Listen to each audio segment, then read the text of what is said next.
Assalamualaikum warahmatullahi wabarakatuh. Perkenalkan, nama saya Alvin Ardiansyah dengan NIM S1122039.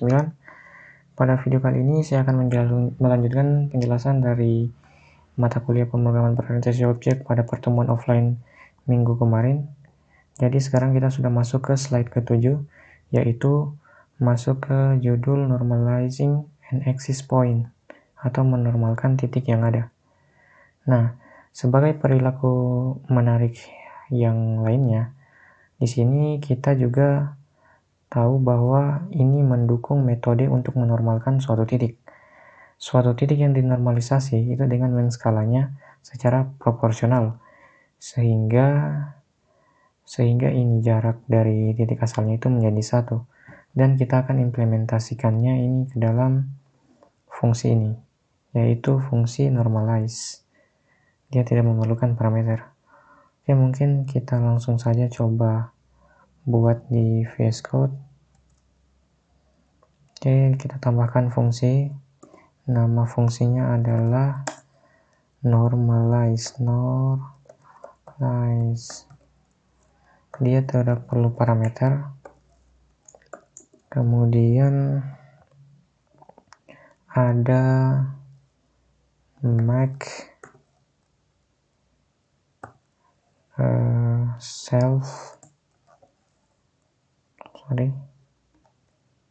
sama dengan di sini ya, sama dengan self dot distance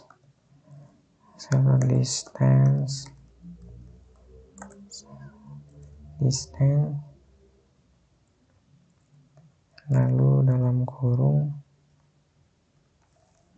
point. Oke. Lalu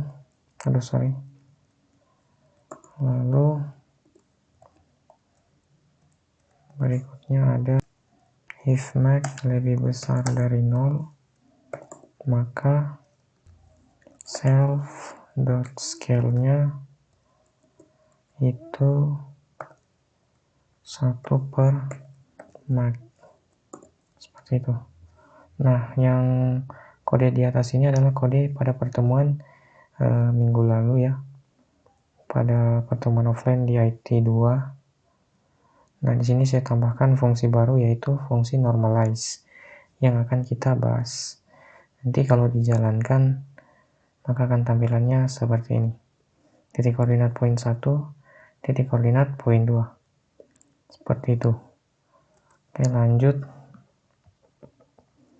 Nah, fungsi ini yang kita baru saja tuliskan itu, dia akan menunjukkan beberapa teknik, di mana yang pertama itu benda tersebut itu kita bisa tentukan besaran titik asalnya dengan menghitung jarak dari titik tersebut ke titiknya asal ya. Meskipun kita dapat menghitung ini dari awal,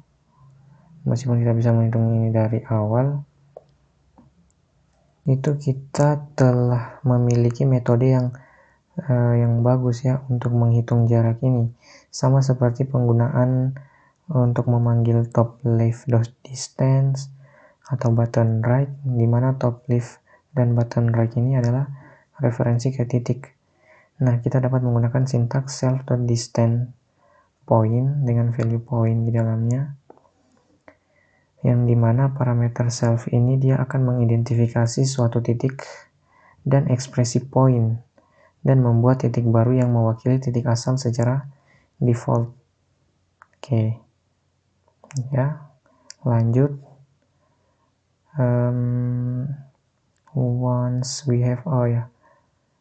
Setelah kita mendapatkan magnitudo yang tepat, kita ingin memperbesarnya sebesar 1/max. Selama itu besarnya bukan 0, non-zero. Nah, jika titik asalnya adalah titik asal itu sendiri, maka kita biarkan tidak berubah. Untuk ini alasannya kita menggunakan pernyataan kondisional untuk isi persyaratan itu, sehingga kami dapat mengandalkan metode skala yang ada daripada menerapkan kembali komputasi tingkat rendah. Lalu bagaimana poin itu dicetak ya, how is our point print. Nah, pada materi berikutnya ini berdasarkan desain awal yang sudah kita gunakan tadi, itu kita ingin mengetahui koordinat itu dapat secara terpisah. Nah, kita akan cetak nilai yang dilaporkan oleh get X dan get Y. Namun ada hal yang menarik yang terjadi jika kita mencoba untuk mencetak poin itu sendiri. Nah, mungkin seperti ini ya. Ada top leaf sama dengan poin 5,20, lalu print top leaf. Oke, kita coba implementasikan di VS Code. Oke, di sini sudah masuk ke VS Code. Kita coba implementasikan apa yang ada di paper tadi. Misal di sini kita coba deklarasikan variabel top left yang value-nya adalah poin yang di dalamnya ada 5,20. Lalu dia akan cetak top leaf-nya. Nah, harusnya nilai yang diharapkan itu seperti yang ada di paper ini, yaitu simple point dot point instance at 0 kali 386968. Nah, ini harusnya value yang diharapkan. Oke, jadi kalau kita jalankan ini harusnya akan tampil seperti tadi. Oke, kalau kita jalankan, nah ini main point object bla bla bla dan seterusnya. Seperti itu. Oke, kita lanjut. Nah, meskipun format ini persis dari baris terakhir yang mungkin itu berbeda dengan sistem kita, format tersebut harusnya seperti yang ditunjukkan ya, yang ini ya. Jadi maksudnya dia meskipun nanti tampilannya beda, karena tadi kan saya itu main di sini ya, tetapi formatnya itu seperti yang ditampilkan di paper ini. Lanjut, Python juga tahu bagaimana caranya untuk mencetak instance dari kelas yang ditentukan oleh pengguna, yang sudah didefinisikan oleh pengguna. Nah, mengingat lisensi artistik yang dimiliki saat desain kelas kita sendiri, Python itu tidak memiliki cara untuk menebak cara yang tepat untuk menampilkan sebuah instance. Jadi secara default ia akan mencetak representasi di atas, ya, representasi di atas.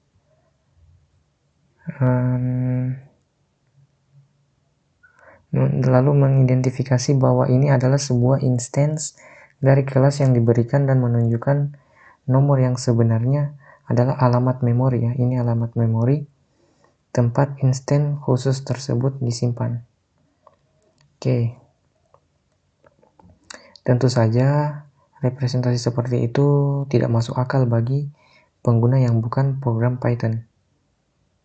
Nah, sebagai perancang sebuah kelas, kami itu memiliki cara untuk menyesuaikan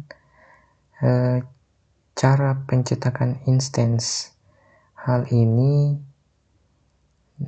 dilakukan dengan mengimplementasikan metode yang bernama ini str Python yang mengandalkan banyak metode bernama khusus seperti untuk melakukan berbagai tugas.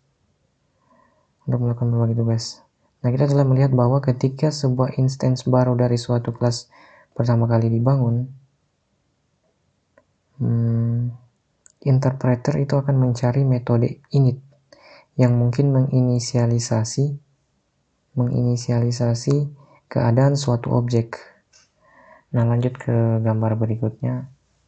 Oke, lanjut. Nah, di sini objek yang sedang dicetak, maka penerjemah akan mencari metode bernama str. Ya, fungsi str tadi. Lalu Metode itu akan bertanggung jawab untuk mengembalikan string. Metode ini akan mengembalikan string yang sesuai. Nah, untuk class point yang sudah dibuat tadi, implementasinya mungkin sebagai berikut ya, yang ada di kotak ini. Kita coba contohkan di VS Code. Oke, di sini sudah terbuka VS Code. Kita langsung implementasikan apa yang sudah dijelaskan tadi. Buat fungsi str-nya dengan parameter self. Lalu di dalamnya ada return, lalu ada seperti ini yang kita gabungkan dengan str yang value-nya adalah self dot underscore x, kemudian ditambahkan dengan string koma untuk pemisahnya, lalu ada lagi tambah untuk menggabungkan dengan str self dot underscore y. Oke, lalu digabungkan lagi dengan tanda petik tutup kurungnya. Oke, jadi nanti hasilnya akan seperti ini, 5,20. Dia akan menampilkan koordinat string itu ke bentuk umumnya ya, yaitu x, y. Kita jalankan kembali, maka hasilnya sama saja ya, 5,20 ya. Dia jalankan yang top leaf ini seperti itu. Lanjut. Nah, di sini ya, seperti yang saya sudah katakan tadi, bahwa di sini dia akan menampilkan koordinat yang sebagai string dalam bentuk umumnya, yaitu x, y. Nah, tanda kurung sudut itu digunakan untuk menghindari kebingungan dengan tanda kurung yang digunakan untuk tuple atau tanda kurung siku yang digunakan untuk list ya. Nah, perhatikan bahwa metode itu sendiri tidak benar-benar mencetak string. Ya, dia tidak benar-benar mencetak string, tetapi dia itu hanya mengembalikannya. Dia hanya return. Oke. Nah, sistem lainnya bertanggung jawab untuk menampilkannya. Nah, lalu metode ini menyusun string yang sesuai berdasarkan format yang kita inginkan dan nilai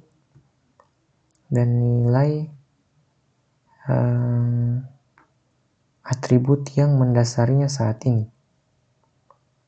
Nah, di sini dengan penerapan rutin ini kita dapat melihat ya sebagai berikut ya, yang saya sudah praktikkan tadi. Top leaf poinnya itu argumennya 5,20, lalu dia coba panggil kembali, cetak dengan fungsi print variabel top leaf, maka tampilannya akan seperti ini ya, 5,20 ya, seperti yang saya sudah contohkan, 5,20. Oke. Nah, di sini perhatikan bahwa ini hanya mendefinisikan bentuk untuk menampilkan apa yang kita maksud. Pengguna itu tidak dapat menggunakannya secara ilegal. Oke. Nah, di sini ada bentuk literal ya. Ketika mencoba membuat suatu titik, kesalahan yang terjadi itu jika upaya tersebut yang kita lakukan. Nah, di sini kan ada error. Katanya invalid syntax. Karena di sini kita pakainya kurung yang segitiga ini, bukan kurung biasa. Nah, kita coba lihat apakah benar-benar error. Pada saat deklarasikan argumennya kita pakai kurung siku seperti ini, bukan kurung siku ya, kurung segitiga. Lalu kita panggil, maka akan error seperti ini ya. Sama errornya dengan yang di paper. Oke. Nah, tidak ada cara bagi kita untuk memperkenalkan literal baru ke dalam sintaks bahasa tersebut. Keputusan itu diperuntukkan bagi para perancang Python. Lanjut kita masuk ke operator overloading atau kelebihan operator.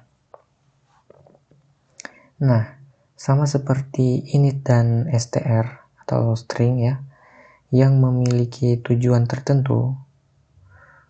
Nah, ada banyak metode bernama metode khusus lainnya yang mendukung berbagai sintaks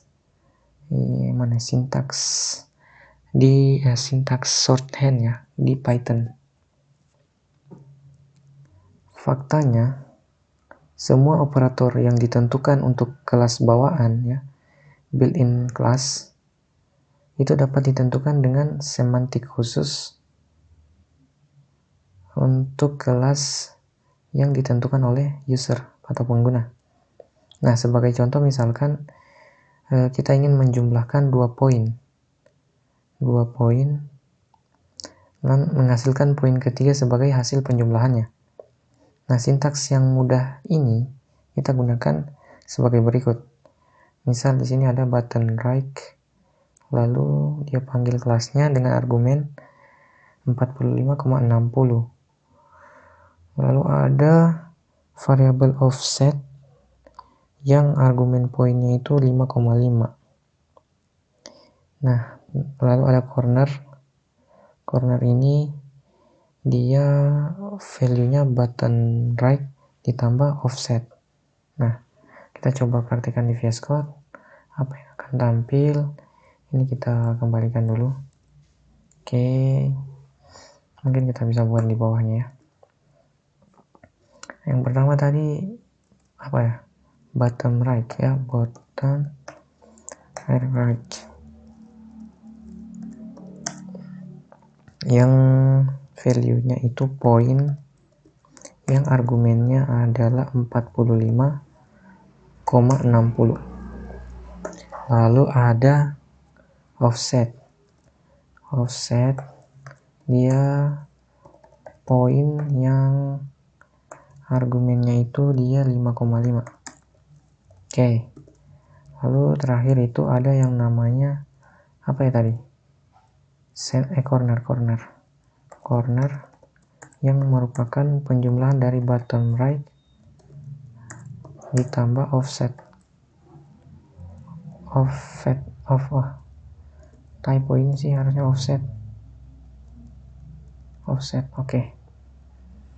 Nah, ini mungkin harus dicetak dulu ya. Kita coba cetak print corner.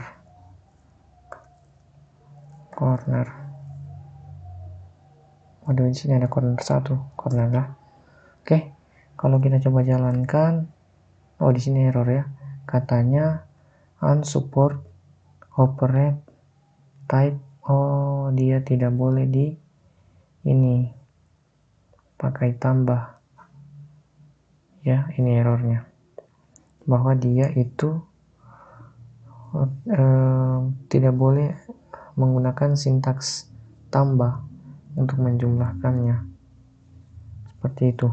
Oke, di sini kan sudah terjadi error ya, karena dia tidak support untuk menggunakan penjumlahan. Nah, kita kembali ke paper. Nah, di sini ternyata dikatakan bahwa sayang sekali tanpa instruksi eksplisit Python itu tidak akan mengetahui bagaimana 2 poin itu harusnya dijumlahkan ya, bagaimana. Nah, di sini kan unsupport operand.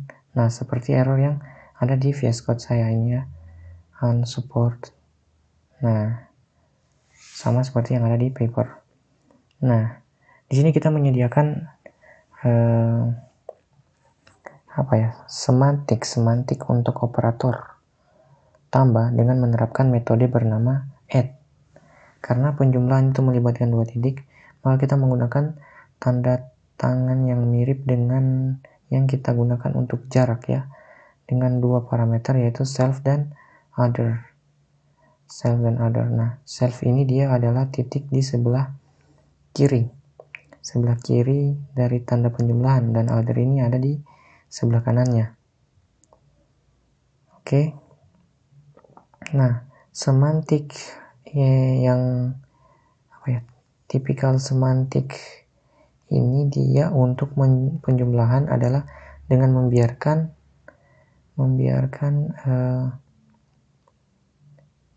membiarkan contoh yang ada itu tidak berubah dan menghasilkan titik ketiganya yang mewakili jumlah dari dua contoh yang lainnya.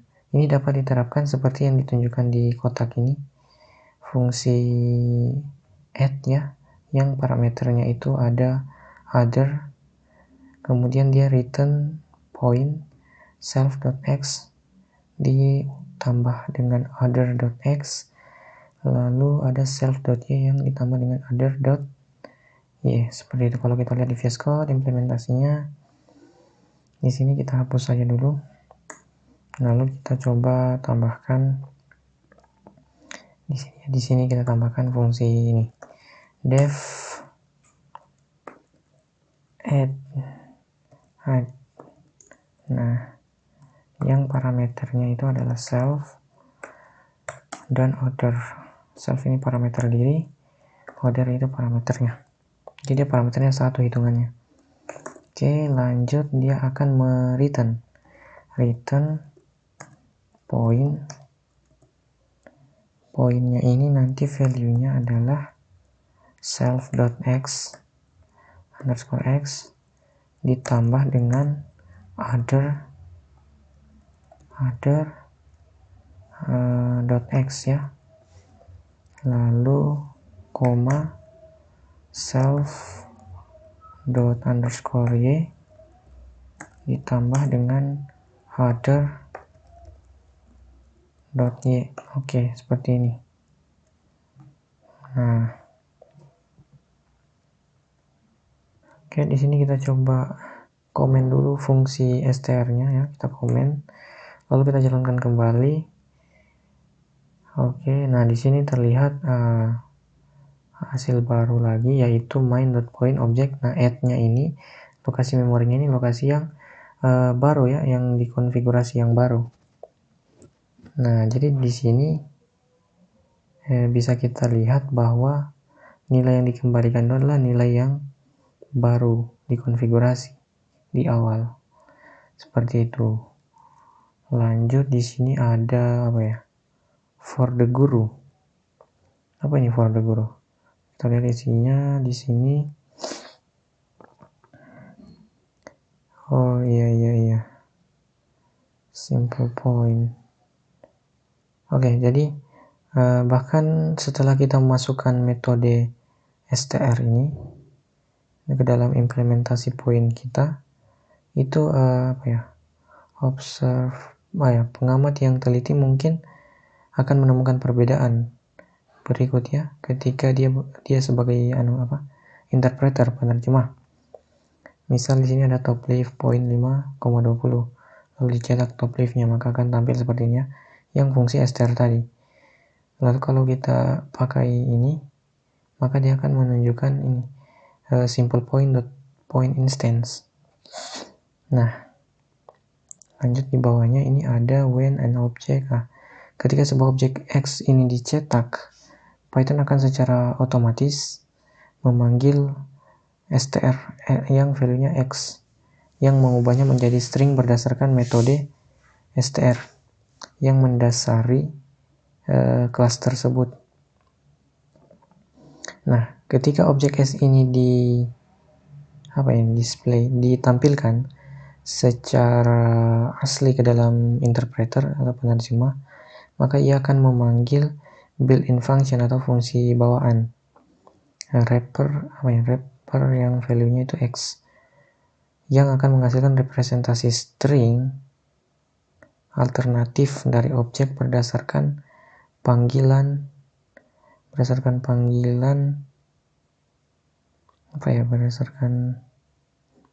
ke metode wrapper yang mendasarinya.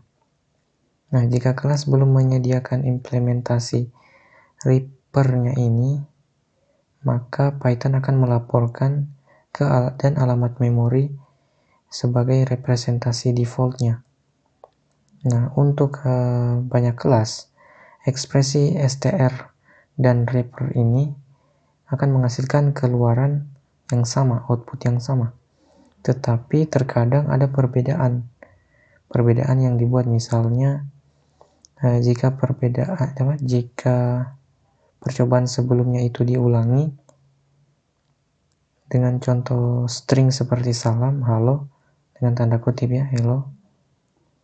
Lalu tanda kutip tidak ditampilkan saat string dicetak sebagai output, namun ditampilkan dalam representasi untuk menunjukkan jelas sebagai string. Ya, seperti itu. Oke, lanjut kita masuk ke materi polymorphism. Apa ini polymorphism? Oke, kita coba baca dulu. Di sini dikatakan bahwa kemampuan bahasa pemrograman untuk melakukan operasi secara berbeda bergantung pada konteks yang spesifik yang disebut dengan polymorphism. Misalnya implementasi dari 2 ditambah 3 dan kanan bawah ditambah offset.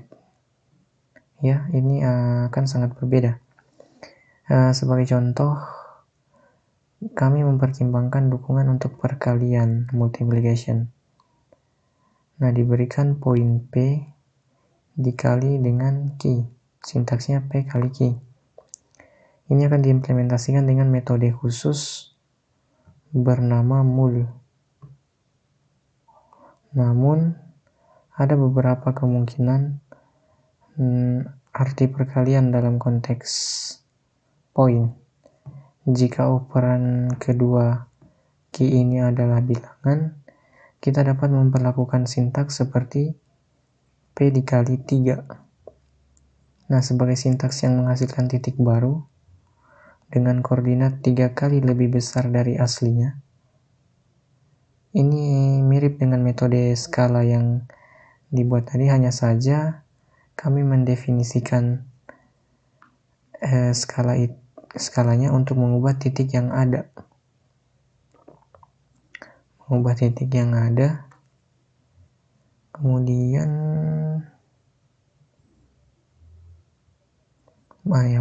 dia hanya mengubah titik yang ada, bukan menghasilkan titik baru. Namun ini bukan satu-satunya gagasan tentang multiplication atau perkalian. Gagasan lain yang umumnya digunakan adalah perkalian titik dari 2 titik yang diberikan. Misalnya 2 titiknya itu misalnya px, py. Dan misalnya ada q sama dengan 9,4. Oh, ini q ya. Kira 9 ya, qx, ky. Nah, di sini nanti hasil kali titik P dan Q ini adalah bilangan yang dihitung sebagai PX QX. Oh, ini P, ini Q ya. PX QX ditambah PY QY. Nah, jadi mungkin sintaks P kali Q ini harus didefinisikan untuk mendukung komputasi perkalian dot product ya, perkalian titik. Nah, fortunately, untungnya kami dapat mendukung kedua gagasan tersebut. Kuncinya adalah melakukan pengecekan tipe. Misalnya sini lihat di bagian 5.53. Nah, pada operan kedua untuk menentukan perilaku mana yang akan digunakan, jika operan berupa angka, maka kita berasumsi bahwa pengguna ingin kita menghasilkan titik baru yang merupakan versi skala dari titik aslinya. Alternatifnya, jika operan adalah sebuah titik, maka kita dapat berasumsi bahwa pengguna ingin kita menghitung perkalian titik dari 2 titik tersebut. Oke, jika operan bukan salah satu dari tipe tersebut, kita kemungkinan harus memunculkan pengecualian, tapi kita akan mengabaikan masalah itu demi kesederhanaan, simplicity. Oke. Implementasi atas metode ini akan muncul sebagai berikutnya. Di bawah ini ada kotak. Nah, ini implementasinya. Oke, mungkin kita bisa contohkan di VS Code saja. Yang pertama di sini dia buat dulu Oke, langsung kita buat saja. Contohnya tadi ada def, fungsi apa ya, metodenya mul yang di dalamnya itu parameternya adalah operan kalau dasarnya operan ya, kita cek ya, operan. Lalu di dalamnya itu ada fungsi pengkondisian if is instance ya, is instance, yang di dalamnya itu ada operan, koma, integer, koma, float. Oke. Dia akan return,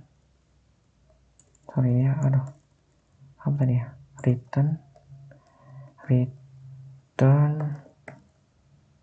point self dot x dikali operannya,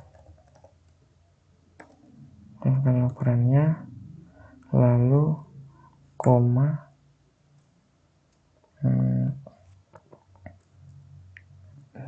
dengan apa namanya, operan dot x ya, dot x, bukan underscore x, dot x, operan dot x, kemudian koma,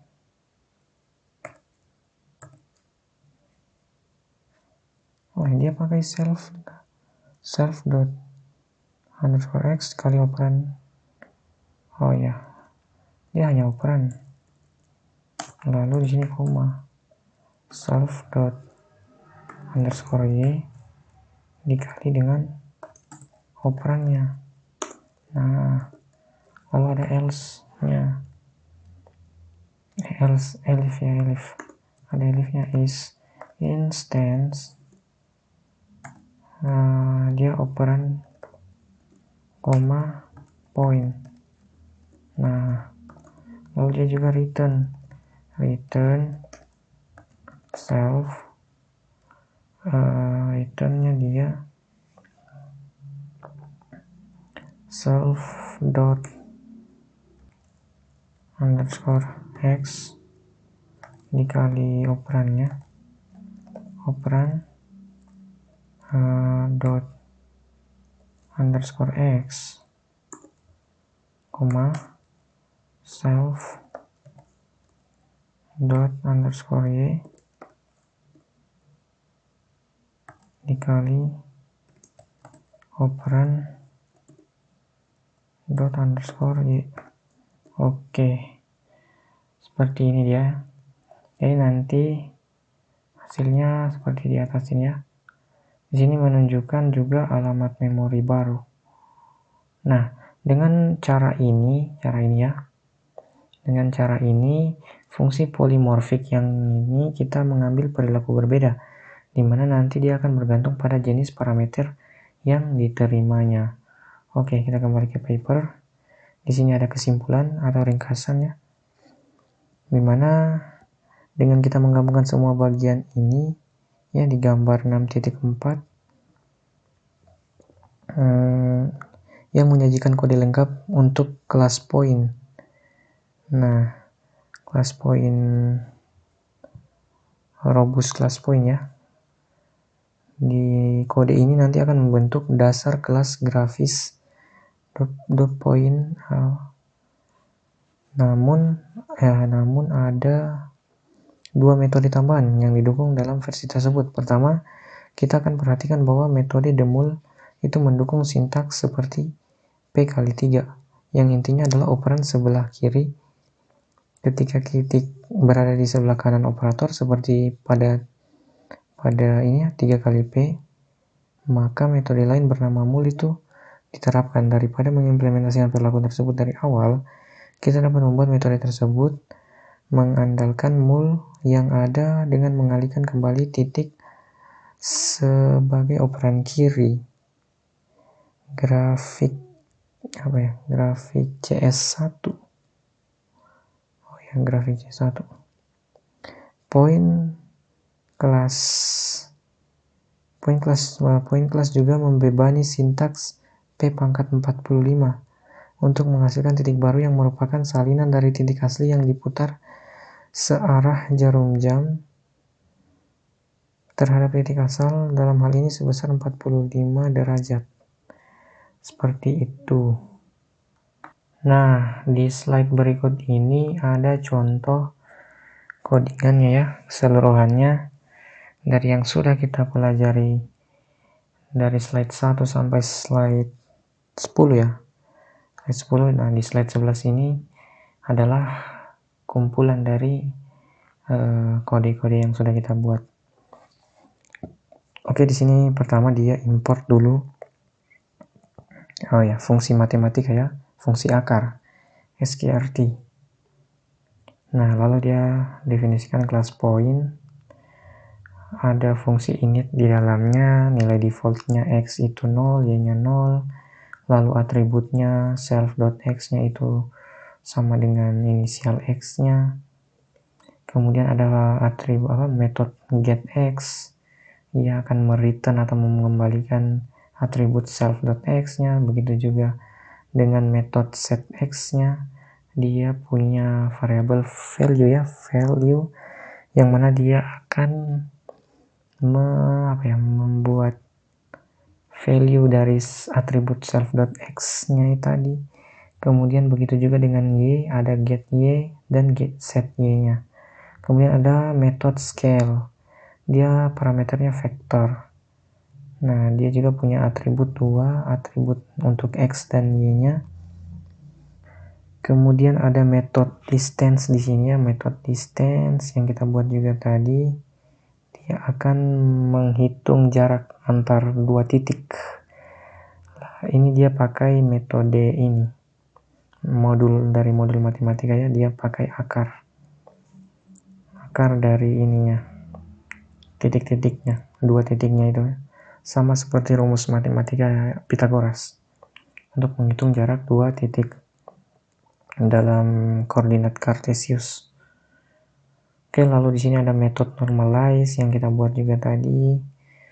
Di sini ada pengkondisiannya ya, ketika marknya lebih besar dari 0 maka self.scale-nya itu dipanggil. Kemudian ada metode str, ini dia untuk menampilkan tampilan default x, y-nya. Dia tidak pakai kurung biasa, tidak pakai kurung kurawal juga, untuk menghindari kesalahpahaman atau salah tafsir, karena kurung biasa itu biasa dipakai untuk list, untuk tuple, sedangkan kurung sik untuk list. Kemudian ada metode add. Metode add ini dia akan mengembalikan point dari self.x-nya. Dia punya parameter other di dalamnya. Kemudian yang terakhir yang kita buat tadi di slide 10 adalah metode mul. Dia punya satu parameter yaitu operand. Jadi kurang lebih apa yang sudah kita buat ini terangkum di Visual Studio Code saya. Ya, yang ini saya buka dulu komennya. Seperti ini, oke. Jadi yang di atas ini, dari sini sampai di atas, itu sudah kita buat pada pertemuan sebelumnya ya, di offline di IT2. Nah, ini adalah kode yang baru saja saya praktekkan berdasarkan paper yang sudah dibagikan di Classroom. Oke, mungkin itu saja untuk video kali ini mengenai Robust Class Point. Lebih dan kurangnya mohon dimaafkan. Akhir kata, wassalamualaikum warahmatullahi wabarakatuh.